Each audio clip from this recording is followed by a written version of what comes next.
శ్రీమాత్రే నమః. శివదుర్గ ఛానల్కి స్వాగతం. అందరికీ కూడా ఆ అమ్మవారి ఆశీస్సులు ఉండాలని మనస్ఫూర్తిగా ఆ తల్లిని వేడుకుంటూ ఈరోజు మనం శివుడు పార్వతికి చెప్పిన శివరాత్రి కథ గురించి తెలుసుకుందాం. మన హిందువులు ముఖ్యమైన పండుగల్లో మహాశివరాత్రి కూడా ఒకటి.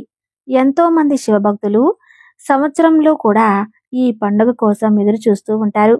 ఈ సమయంలో ప్రకృతిలో ఉన్న ప్రతి జంతువు శివుడిని తలుచుకుంటూ ఉంటుంది. అయితే 2025లో శివరాత్రి ఫిబ్రవరి 26న రాబోతుంది. ఆ రోజున భక్తులు శివుడికి ఎన్నో విరాళాలు అర్పిస్తారు. పాలతో, గంగాజలంతో శివలింగానికి అభిషేకం చేస్తారు. ఇలా చేస్తే శివుడి ఆశీస్సులు మనపైనే ఉంటాయి. అలానే మనం ప్రతి పనిలో విజయం సాధిస్తాం.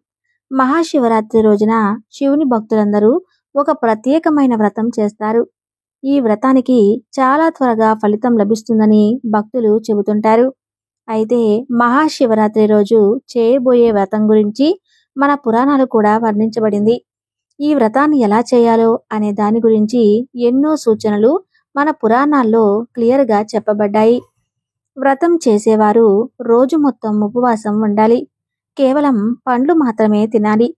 అలాగే రాత్రిపూట నిద్రపోకూడదు. జాగారం చేయాలి. ఇలా ఎవరైతే ఉపవాసం చేస్తారో వాళ్ళపైన ఖచ్చితంగా శివుడి ఆశీస్సులు ఉంటాయి. వాళ్ళ కష్టాలన్నీ తొలగిపోతాయి.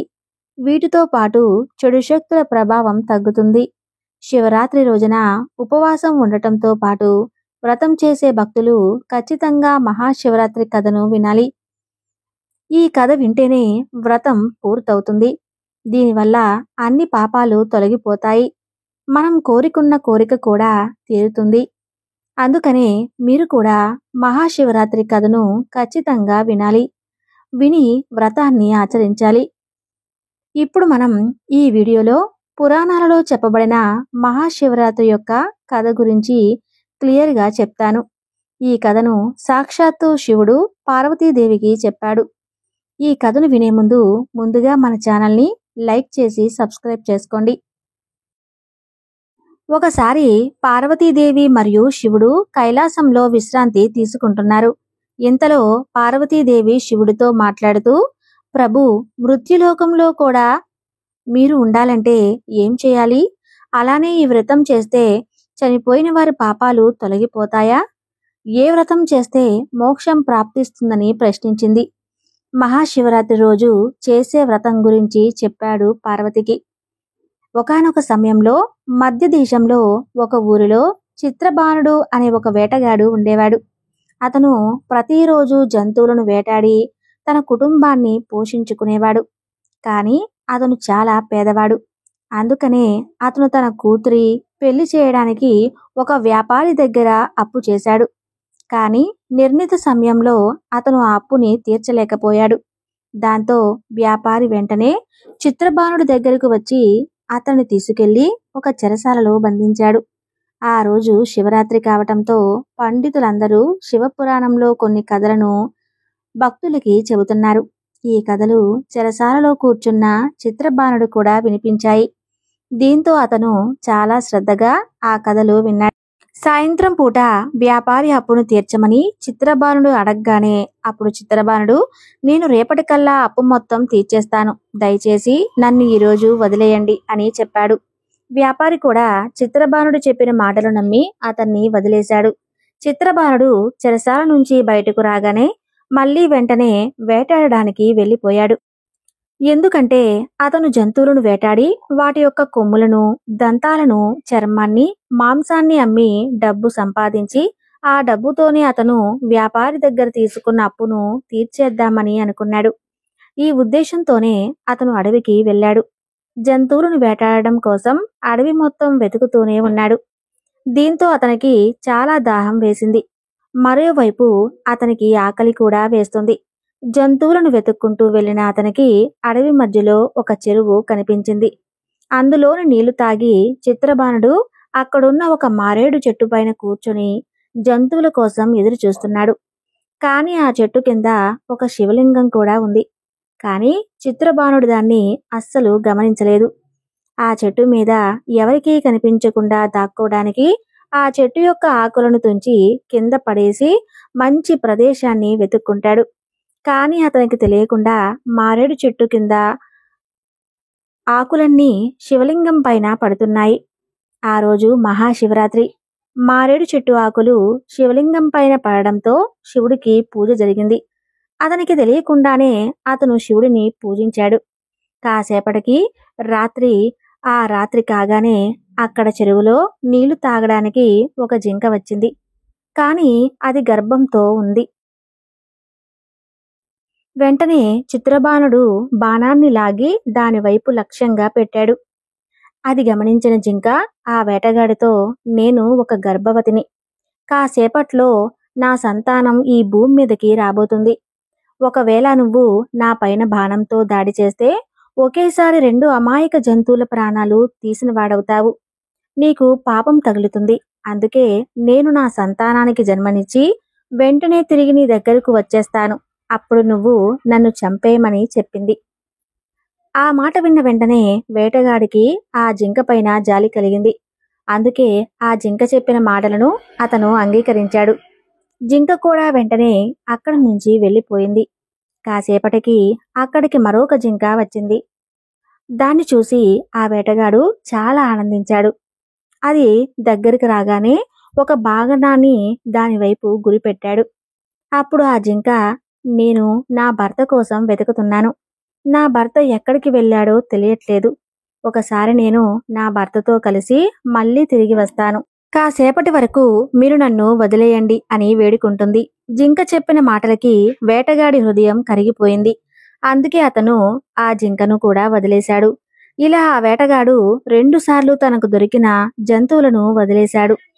కానీ మరోవైపు అతనికి తీవ్రంగా ఆకలి వేస్తుంది. ఒకవేళ నేను ఏదైనా జంతువును వేటాడకపోతే ఆకలితో చచ్చిపోతానని చిత్రబాణుడు తనలో తానే బాధపడుతూ ఉండిపోయాడు. రాత్రి కాగానే అక్కడికి మరొక జింక తన పిల్లలతో నీళ్లు తాగడానికి వచ్చింది. మళ్ళీ అతను వేటాడడానికి ఒక జంతువు దొరికిందని ఆనందపడ్డాడు.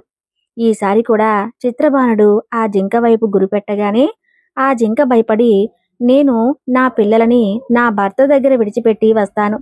దయచేసి ప్రస్తుతానికి నన్ను వదిలేయండి. నేను మళ్ళీ తిరిగి వస్తానని పంచభూతాల సాక్షిగా ప్రమాణం చేసి చెబుతుంది. ఇప్పటికే వేటగాడు 2 జింకలను వదిలేశాడు. ఈసారి కూడా వదిలేస్తే తనకి ఆహారం దొరకదని భావించి, నేను అస్సలు ఆ పని చేయలేను. నాకు కూడా భార్య పిల్లలు ఉన్నారు. వాళ్ళు ఆకలితో బాధపడుతున్నారు. నేను నిన్ను విడిచిపెట్టలేనని చెబుతాడు వేటగాడు. ఇంతలో జింక మాట్లాడుతూ, నువ్వు ఏ విధంగా నీ భార్య పిల్లల కోసం ఆలోచిస్తున్నావో నేను కూడా నా పిల్లల కోసం ఆలోచిస్తున్నాను. పిల్లల కోసమే నన్ను కాసేపటి వరకు వదిలేయమని చెబుతున్నాను. నన్ను నమ్ము. నేను నా పిల్లలని నా భర్త దగ్గరే వదిలేసి వస్తాను అని చెప్పగానే వేటగాడు దయతో ఆ జింకను కూడా వదిలిపెట్టాడు. వేటగాడు వేటకు వచ్చి చాలా సమయం గడిచింది. అయినా కూడా అతనికి ఆహారం లభించలేదు. ఒక జంతువు కూడా కనిపించకపోవటంతో అతనికి ఏం చేయాలో తెలియక చెట్ల ఆకులను తీసి కింద పడేస్తున్నాడు. దీంతో అవి శివలింగం పైన పడుతున్నాయి. కాసేపైతే సూర్యోదయం కూడా కాబోతుంది. ఇంతలో అక్కడికి మరొక జింక వస్తుంది. ఈసారి మాత్రం ఆ వేటగాడు ఎలాగైనా జింకను వేటాడాలని నిర్ణయించుకున్నాడు. అతన్ని చూసిన జింక, ఇప్పటి వరకు ఇక్కడికి వచ్చిన 3 జింకలు నా భార్యలు. ఒకవేళ నువ్వు వాటిని చంపేసినట్లయితే ఆ దుఃఖంతో నేను బతకలేను. నన్ను కూడా చంపేయండి. ఒకవేళ నువ్వు వాళ్ళని వదిలిపెట్టినట్లయితే నన్ను కూడా కాసేపు వదిలిపెట్టు. నేను వాళ్ళని కలిసి తిరిగి వస్తాను. అప్పుడు నన్ను చంపి నీ ఆకలి తీర్చుకో అని చెప్పింది. ఆ మాట విన్న వెంటనే రాత్రి నుంచి జరుగుతున్న సంఘటనలు మొత్తం వేటగాడికి గుర్తు వస్తాయి. ఇతను ఆ కథ మొత్తాన్ని జింకకు చెప్పాడు. మీరు నా 3 భార్యలను వదిలిపెట్టారు. నన్ను చంపితే మీరు ఆ ధర్మానికి పాల్పడిన వారు అవుతారు. మీరు వాళ్ళను నమ్మి ఏ విధంగా వదిలేశారో అదే విధంగా నన్ను కూడా వదిలేయండి. నేను నా భార్య పిల్లలతో సహా ఇక్కడికి తిరిగి వచ్చేస్తానని చెప్తుంది. ఒకవైపు ఆకలితో ఉండటంతో ఉపవాసం కూడా పూర్తయింది. అలాగే రాత్రిపూట నిద్రపోకపోవటంతో జాగారం కూడా పూర్తయింది.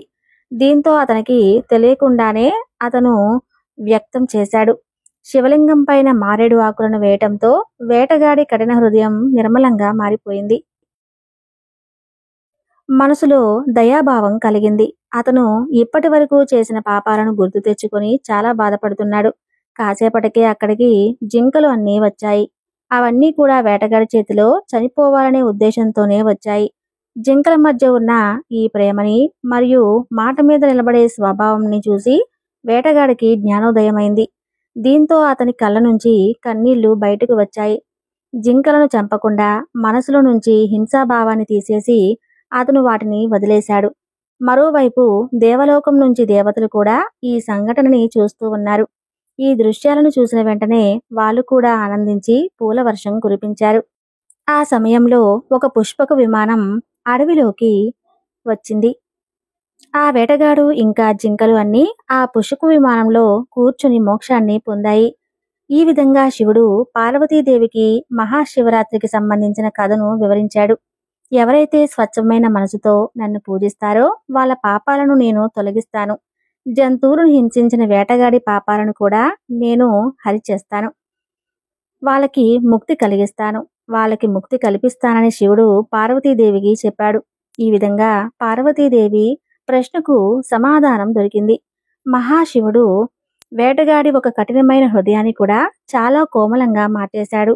మనసు మొత్తం ప్రేమతో కరుణతో నింపేశాడు. శివరాత్రి రోజులోపు ఈ కథ వింటే ఖచ్చితంగా పాపాలన్నీ తొలగిపోతాయి. ఎప్పుడూ శివుడి కృప ఉంటుంది. మీరు చేస్తున్న ప్రతి పనిలో విజయం సాధిస్తారు. మీ ప్రతి కోరిక నెరవేరుతుంది. ఫ్రెండ్స్, ఈ కథ మీకు ఎలా అనిపించిందో కామెంట్ రూపంలో మాకు తెలియజేయండి. అలానే ఈ వీడియో లైక్ చేసి మీ కుటుంబ సభ్యులకు షేర్ చేయండి. ధన్యవాదములు.